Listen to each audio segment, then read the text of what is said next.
Hello everyone, welcome back to my English book. In this channel, we are learning all the rules of English language with the help of my English book.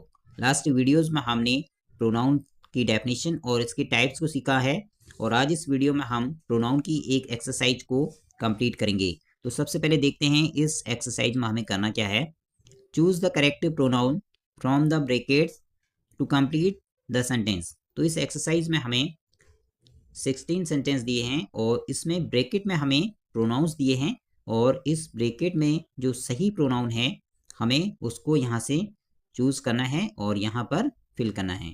तो पहला sentence देखेंगे, is raining heavily. तो यहाँ पर जो है subject हमें यहाँ पे सेलेक्ट करना है कि इस सेंटेंस में सब्जेक्ट क्या है।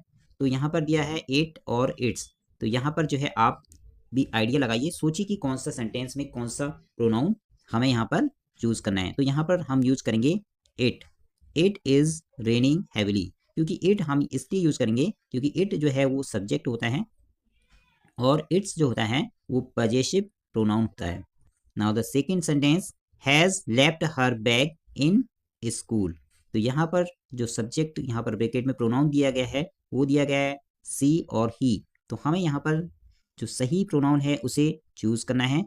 तो यहाँ पर देखिए आप क्या हो सकता है, सोचिए आप कि यहाँ का आंसर ही हो सकता है या सी हो सकता है। तो यहाँ पर जो आंसर है वो है C. C has left her bag in school. यहाँ पर ही भी हो सकता था, लेकिन यहाँ पर क्योंकि हर बैग है, हर मीन्स गर्ल के लिए हम यूज करते हैं हर, तो इसलिए यहाँ पर हो जाएगा C. Now the third sentence, this is the project nobody helped with it us. तो यहाँ पर इट और अस दो प्रोनाउन दिए हैं, तो हमें सेलेक्ट करना है कौन सा कहाँ पर यूज होगा। तो this is the project nobody helped अस। तो यहाँ पर आएगा अस, क्योंकि यहाँ पर नोबडी जो है वो सब्जेक्ट है और अस जो है ऑब्जेक्ट है। विद इट, और इट जो है यहाँ पर हम इस प्रोजेक्ट के लिए प्रोनाउन यूज कर रहे हैं। Now the fourth sentence, bought a lot of things along with. यहाँ पर हमारे दो फिर से प्रोनाउन हमें दिए गए हैं, देम और दे। तो दे को हम यूज करते हैं सब्जेक्ट की तरह, तो इसलिए यहाँ पर हो जाएगा they bought a lot of things along with them. तो देम जो है वो है यहाँ पर object. Now the next sentence, did call. तो यहाँ पर यू जो है वो होता है सब्जेक्ट, तो did you call her. Her जो है वो है object. Now the next sentence, there were doors all around the hall but it they were all locked. तो यहाँ पर जो है there were doors all around the hall. तो यहाँ पर डोर्स थे और डोर्स के लिए हम यहाँ पर यूज करेंगे दे, क्योंकि यहाँ पर डोर्स ज़्यादा थे, यहाँ पर प्लूरल दिया गया है, they were all locked. Next sentence, and are good friends. तो यहाँ पर आप एक रूल हमने सीखा था, ऑर्डर ऑफ प्रोनाउन। तो प्रोनाउन को हम किस ऑर्डर में यूज करते हैं हमने लास्ट की वीडियोस में सीखा है। अगर आपने वो वीडियो नहीं देखा है तो आप उसे जरूर देखें, वो एक इंपॉर्टेंट वीडियो है। तो यहाँ पर जब भी हमारे पास दो प्रोनाउन होंगे तो हम नॉर्मल कंडीशन में यूज करते हैं थर्ड पर्सन को पहले और फिर फर्स्ट पर्सन को। तो यहाँ पर हो जाएगा ही and I are good friends. Next sentence, यहाँ पर नंबर जो है रिपीट हो गया है, तो यहाँ पर आप देखिए अस और दे। तो यहाँ पर यूज करेंगे they are here to meet us. तो दे जो है वो सब्जेक्ट है यहाँ पर और अस जो है यहाँ पर ऑब्जेक्ट है। Now the next sentence, let you and try what we can do. Let you and me. तो लेट के बाद हम जो है ऑब्जेक्ट को यूज करते हैं, तो इसलिए यहाँ पर हो जाएगा मी।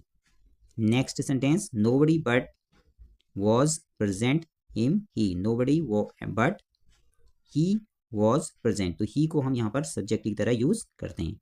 Now the next sentence, wait for at the market will be there before noon. तो वेट फॉर मी, आपको वेट करना है तो आप सब्जेक्ट हो गए और मेरा वेट आप करेंगे तो मैं वो ऑब्जेक्ट हूँ, तो इसीलिए यहाँ पर हो जाएगा me. At the market I will be there before noon. तो यहाँ पर मैं आऊँगा क्योंकि मैं सब्जेक्ट हूँ, मैं एक्शन करूँगा यहाँ पर, इसलिए हो जाएगा यहाँ पर हो जाएगा आई। और यहाँ पर वेट आपको करना है तो यू वेट फॉर मी, तो मी जो है यहाँ पर ऑब्जेक्ट है।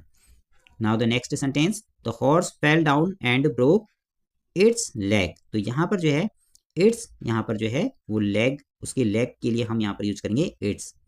Now the next sentence, could please tell to wait. Could you please tell him to wait. तो यहाँ पर हो जाएगा you and him. Now the next sentence, Rahul, you are a clever boy. तो राहुल को हम यहाँ पर बोल रहे हैं, तो इसीलिए राहुल के लिए यूज करेंगे हम you. Rahul, you are a clever boy.